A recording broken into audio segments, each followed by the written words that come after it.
नमस्कार, स्वागत है आप सभी का देवभूमि लाइव टीवी पर। मैं हूं आपके साथ परिधि जोश। इस वक्त हम मौजूद हैं रायपुर विधानसभा में और हमारे साथ आज मौजूद है आम आदमी पार्टी के प्रत्याशी रायपुर विधानसभा से नवीन प्रशाले जी। तो चलिए सीधे उनसे ही बातचीत करते हैं कि उत्तराखंड का जो चुनाव है 2022 का, कि क्या क्या तैयारियां हैं आम आदमी पार्टी की रायपुर विधानसभा को लेकर। सर, सबसे पहले तो देवभूमि लाइव टीवी पर आपका स्वागत है। और एक सवाल, क्या सबसे पहले तो रायपुर विधानसभा की एक बड़ी जिम्मेदारी आपको मिली है, सबसे पहले बधाई, और क्या कहना चाहेंगे? धन्यवाद। देवभूमि टीवी के सभी दर्शकों को मेरा नमस्कार। रायपुर विधानसभा की जिम्मेदारी पार्टी और हमारे सम्मानित कार्यकर्ताओं ने मुझे दी है। मैं सभी का आभार व्यक्त करता हूं। और जहां तक रायपुर विधानसभा की बात है, अगर रायपुर विधानसभा देहरादून की एक विशेष विधानसभाओं में आती है, जिसको हम कह सकते हैं कि उपेक्षित विधानसभाओं में है, क्योंकि आप देखते हैं जो परवादून की पूरी बेल्ट है वो रायपुर विधानसभा के अंतर्गत आती है। मैं इस विधानसभा का सैटेलाइट इमेज देख रहा था, गूगल अर्थ से इसको देख रहा था कि कहाँ पर कैसा है, क्योंकि आप बड़े लेवल पर जब विधानसभा की स्टडी करते हैं तो आपको मैप चाहिए होता है। तो उस मैप की जब मैंने स्टडी की तो मैंने पाया कि जो परवादून है ये बड़ा डेंस एरिया है, बहुत ज़्यादा पॉपुलेशन इसमें है। और फिर मैंने रोडों को देखा, मैंने परवादून और पछवादून का जो तुलनात्मक अध्ययन किया, उसमें पाया कि विकास की दृष्टि से परवादून की ये बेल्ट जो रायपुर विधानसभा है बहुत पीछे है। और जबकि सामरिक महत्व से ये बहुत इंपॉर्टेंट विधानसभा है, क्योंकि ऑर्डिनेंस फैक्ट्री यहाँ पर है, डील यहाँ पर है और बहुत सारे संस्थान यहाँ पर हैं। और आप देखते हैं तमाम बड़े बड़े ऑफिस रिंग रोड पर यहाँ पर हैं।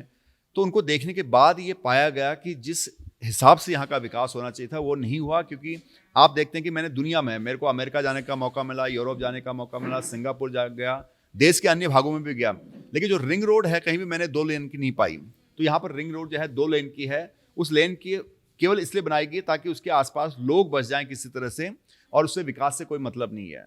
फिर आप कनेक्टिविटी शहर से देखते हैं तो रायपुर विधानसभा की कनेक्टिविटी बहुत पैथेटिक है, मतलब बहुत खराब कनेक्टिविटी इस शहर से, पूरे शहर से है। तो सामरिक महत्व से जब ऑर्डिनेंस फैक्ट्री है, कोई देश पर कोई संकट आता है, तो उस संकट के समय में जब आर्मी के ट्रकों की जब मूवमेंट होगी, हजारों ट्रक यहाँ से गुजरेंगे आर्म्स और एम्यूनेशन लेके, तो कैसे जाएंगे वो एक बड़ा प्रश्न है। तो इतना दूरदर्शिता से इस क्षेत्र का विकास होना, और यहाँ पर 2-2 बार से, पिछली बार से दल बदलू विधायक हैं, कभी कांग्रेस का पाला पकड़ के सत्ता का लाभ ले रहे हैं, कभी भारतीय जनता पार्टी का पाला पकड़ के लाभ ले रहे हैं। और आप देख रहे हैं 2-3 दिन से जो ड्रामा चल रहा है, जो भूचाल चल रहा है, तो ऐसे दल बदलू नेता आईना है उत्तराखंड की राजनीति के लिए, जिनकी वजह से यहाँ बर्बादी हुई है। तो जनता से, देवतुल्य जनता से मेरी यही विनम्र प्रार्थना है कि इस बार जो पहली बार उत्तराखंड के इतिहास में मुद्दों की राजनीति पर चुनाव हो रहा है, उसको देखते हुए आपको जरूर ऐसे नेताओं को सबक सिखाना पड़ेगा। और मेरे हिसाब से हरक सिंह जैसे या उमेश शर्मा काऊ जैसे जो अन्य नेता जो दल बदल के किसी तरह से भी सत्ता पाना चाहते हैं, इन नेताओं का समय आ गया है कि देवभूमि की सरजमी से इनका राजनीतिक भविष्य बिल्कुल खत्म करने का। दूसरा सवाल ये है कि उत्तराखंड में आम आदमी पार्टी जो है तीसरे विकल्प के तौर पर उभरी है, ये सच है। लेकिन अभी आम आदमी पार्टी पर चर्चा करने से पहले अब मैं एक टिप्पणी चाहूंगी कि जो उत्तराखंड की राजनीति में भी जो सियासी घमासान मचा हुआ है कांग्रेस और बीजेपी के बीच, इस पर अब क्या टिप्पणी करेंगे? देखिए, कांग्रेस और भारतीय जनता पार्टी दोनों ही दल परंपरागत राजनीति करते हैं और भावनात्मक मुद्दों पर राजनीति करते हैं, भावनात्मक मुद्दे इनके होते हैं। वहीं आम आदमी पार्टी की राजनीति आप देखेंगे तो जनता के मुद्दों पर काम करते हैं, आम आदमी के जीवन स्तर को कैसे उठाया जाए उस पर बात होती है, सत्ता के सार को अंतिम व्यक्ति तक कैसे पहुंचाया जाए, ये आम आदमी पार्टी की जो आइडियोलॉजी है, उस आइडियोलॉजी को हम उत्तराखंड में उसका जब विस्तार कर रहे हैं तो वो जनता को बहुत पसंद आ रही है और मुद्दों की राजनीति जनता को बहुत पसंद आ रही है। दूसरी तरफ वहीं जो भारतीय जनता पार्टी, कांग्रेस की बात आप कर रहे हैं, वो अंतर्कलह से ग्रसित हैं, एक दूसरे के नेताओं को तोड़ने की बात कर रहे हैं। जो कांग्रेस में कल तक आदरणीय थे वो आज भारतीय जनता पार्टी में जाते हैं तो कांग्रेस उनको गाली देती है। जो भारतीय जनता पार्टी में कल तक आदरणीय थे, आज भारतीय जनता पार्टी उनको गाली दे रही है, गाली देकर बात करे। तो ये नेताओं का जो घटियापन हो गया है और स्वार्थ की राजनीति जो हावी हो गई है, उस राजनीति से उत्तराखंड का जो कॉन्सेप्ट है, उत्तराखंड की जो अवधारणा है, जो शहीदों ने शहादत देकर ये राज्य हासिल हुआ था, उस अवधारणा में हमारी मातृशक्ति ने जो कुर्बानी दी थी, वो कुर्बानी कहीं ना कहीं बहुत पीछे छूट गई है। ठीक है ना। तो अब उसको पुनर्जीवित करने के लिए जो आम आदमी पार्टी ने बीड़ा उठाया है उत्तराखंड नवनिर्माण के लिए, तो आम आदमी पार्टी जिस प्रकार से बहुत कम समय में ग्राउंड पर स्थापित हुई है और आज आम आदमी उम्मीद की नज़रों से आम आदमी पार्टी को देख रहा है, क्योंकि अरविंद केजरीवाल जी जो कहते हैं वो करते हैं और हमारी गारंटियों से जो लोगों का रुझान निकला, लगभग 30-35 लाख लोग सीधे हमारे से जुड़े, तो उससे बहुत स्पष्ट है कि इस बार आम आदमी पार्टी तीसरा विकल्प नहीं बल्कि एकमात्र विकल्प है। इस मुद्दों की राजनीति का और उत्तराखंड की भलाई के लिए। तो मुझे पूरा यकीन है कि इस बार नव वर्ष में उत्तराखंड नवनिर्माण के लिए जनता पूरी तरह से नव परिवर्तन के लिए तैयार है और इस युवा राज्य में युवा पार्टी और युवा नेतृत्व अब यहाँ पर शासन करेगा और उत्तराखंड की अवधारणा को पुनर्जीवित करेगा। आम आदमी पार्टी का जिस तरीके से उत्तराखंड में वर्चस्व बढ़ रहा है, तो 2022 में क्या उम्मीद है आपको इस विधानसभा चुनाव में? देखिए, मुझे दिल्ली का इलेक्शन याद है, जब 2013 का इलेक्शन हुआ था, उसके बाद 14-15 का इलेक्शन हुआ था, तो वहाँ पर जब ज़मीनी स्तर पर हम देखते थे तो इससे भी कम एक लगता था कि कुछ भी नहीं है, उसमें हमारी 67 सीटें आई। और यहाँ जिस हिसाब से धरातल पर काम हो रहा है उसमें ये लग रहा है कि 70 सीटें यहाँ पर हैं और 70 दिल्ली में भी थे। तो इस बार जनता जो है कुछ न कुछ इतिहास बनाएगी और मुझे लग रहा है कि 67 पार करा दे उत्तराखंड की देवतुल्य जनता, इसमें कोई शक नहीं है। और इस बार बहुत ऐतिहासिक मैंडेट उत्तराखंड से आने वाला है और उत्तराखंड का ऐतिहासिक चुनाव ये है। प्रशाली जी, इस बार आपको रायपुर विधानसभा की बड़ी जिम्मेदारी मिली है, तो ऐसे में समय कम है आपके पास विशेषतर, क्योंकि इससे पहले आप मसूरी विधानसभा से तैयारी कर रहे थे, तो अब कितनी तैयारी कर चुके हैं रायपुर विधानसभा से? देखिए, मैं उत्तराखंड की बात करूं तो मैं यहाँ पर स्टेट सेक्रेटरी रहा है, मैं यहाँ रहा हूँ, यहाँ पर मैं पूर्व प्रदेश अध्यक्ष रहा हूँ। मैंने रायपुर में भी काम किया, मैंने मसूरी में भी काम किया, मैंने प्रदेश की सारे 70 विधानसभाओं में काम किया है। और यहाँ कैंडिडेट काम नहीं करता, यहाँ एक व्यक्ति काम नहीं कर रहा है। ये नेता बेस पार्टी, ये कार्यकर्ता बेस पार्टी है। आम आदमी पार्टी, भारतीय जनता पार्टी, कांग्रेस की तरह नेता बेस पार्टी नहीं है। वहाँ पर आप देखते हैं कि नेता जब शिफ्ट होता है तो नेताओं को खींचने की बात करते हैं, उनको लगता है कि जनता तो पीछे से आ ही जाएगी। लेकिन हमारे यहाँ कार्यकर्ता बहुत महत्वपूर्ण होता है। आम आदमी पार्टी की अवधारणा की हर एक कार्यकर्ता क्रांतिकारी साथी है और उन क्रांतिकारी साथियों ने पिछले 6-7 साल से जो यहाँ पर मेहनत की है, गली गली जाकर जो जनता को समझाया है, उसका अंजाम आप देखेंगे कि रायपुर विधानसभा 1 लाख वोटों से आम आदमी पार्टी जीतेगी। मैं आज बड़े दाव के साथ आपसे कह रहा हूँ, बड़े कॉन्फिडेंस के साथ कह रहा हूँ। एक सवाल और है प्रशाली जी कि रायपुर विधानसभा से कद्दावर नेता उमेश शर्मा काऊ है और निवर्तमान विधायक भी है, तो एक पके हुए चावल को हराने के लिए क्या रणनीति आपने बनाई है? देखिए, तो गले हुए चावल है और अब तो सड़े हुए चावल मैं इनको कहूँगा। बार बार दल बदल के आप जनता को छल नहीं सकते। कद्दावर नहीं है, गद्दार नेता है यहाँ के।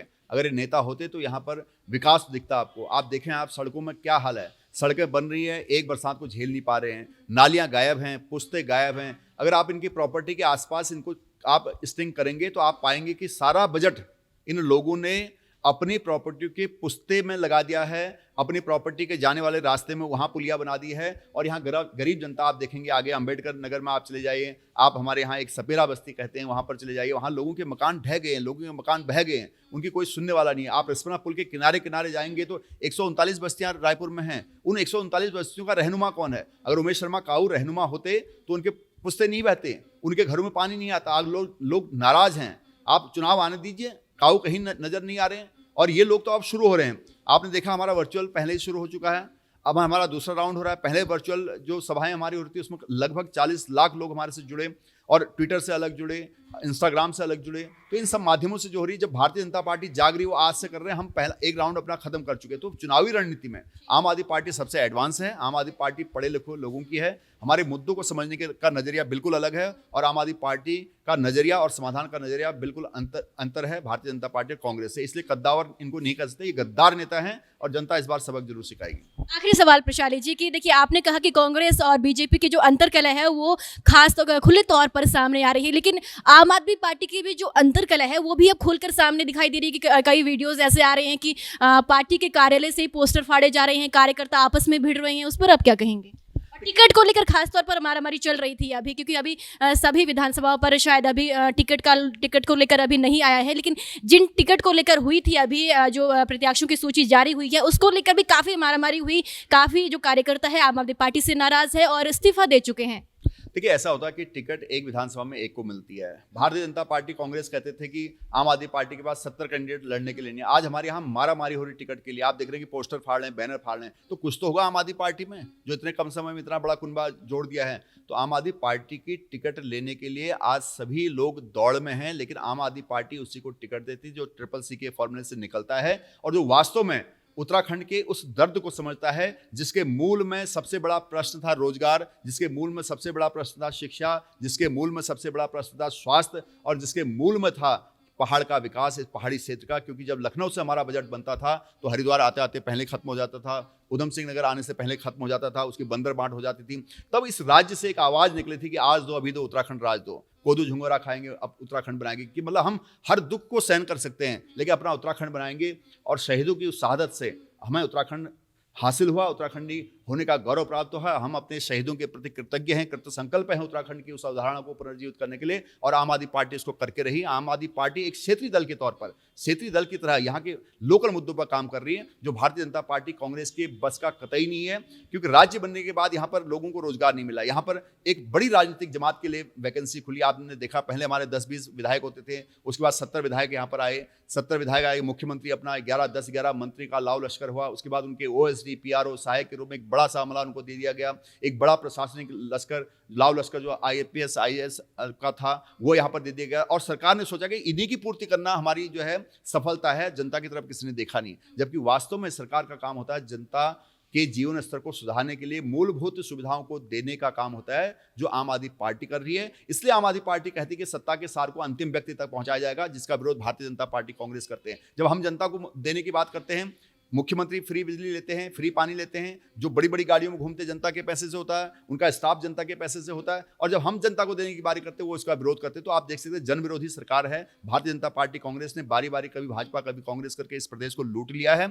अब बारी है उत्तराखंड को बचाने के लिए। जो 3,000 करोड़ का कर्ज आज 85,000 करोड़ पार कर दिया है, क्यों हुआ? जबकि बजट दिल्ली का भी बराबर, यहाँ का भी बराबर है। तो उसके पीछे की फिलॉसफी को, उसके पीछे के दर्शन को समझने की जरूरत है, बात को समझने की जरूरत है। और आम आदमी पार्टी के क्रांतिकारी साथी इस बात को लेकर घर घर गए हैं, जनता को समझा दिया है भ्रष्टाचार कैसे हो रहा है, कितना % सत्ता में भ्रष्टाचार हो रहा है, कितना बजट की बंदर बांट हो रही है। जनता उसको समझ गई। आप देखना रिजल्ट ऐतिहासिक होने वाला है। बस एक लास्ट सवाल आपसे लोगों की, रायपुर विधानसभा से आप प्रत्याशी है और इसी विधानसभा से भूपेंद्र फुरासी भी तैयारी कर रहे थे, लेकिन उनको टिकट नहीं मिला, विरोध पर उतर गई। क्या सामंजस्य नहीं बैठा पाई आम आदमी पार्टी? देखिए, हमारे यहाँ पर जितने कार्यकर्ता बैठे कुछ अभी थे, ये सब टिकटार्थी हैं। हर एक कार्यकर्ता का अधिकार है टिकट लेना, उसमें से पार्टी एक को दे देती है। तो यहाँ पर सब ठीक चल रहा है, कोई दिक्कत नहीं। 1-2 नाराज होते हैं, हम उनको मना लेंगे। सारा संगठन एक है। हमारे रायपुर विधानसभा में सबसे ज़्यादा डोर टू डोर टीमें निकल रही हैं, और रायपुर विधानसभा उत्तराखंड की ऐसी विधानसभा है जो सबसे ज़्यादा मतों से यहाँ पर आम आदमी पार्टी की जीत होगी। बहुत बहुत धन्यवाद प्रशाली जी, आपने अपना महत्वपूर्ण समय दिया और आज हमारे साथ खास मुलाकात में मौजूद थे रायपुर प्रत्याशी नवीन प्रशाली जी। तो लगातार इसी तरह से कवरेज हम आपको दिखाते रहेंगे। तब तक के लिए बने रहे देवभूमि लाइव टीवी के साथ। नमस्कार।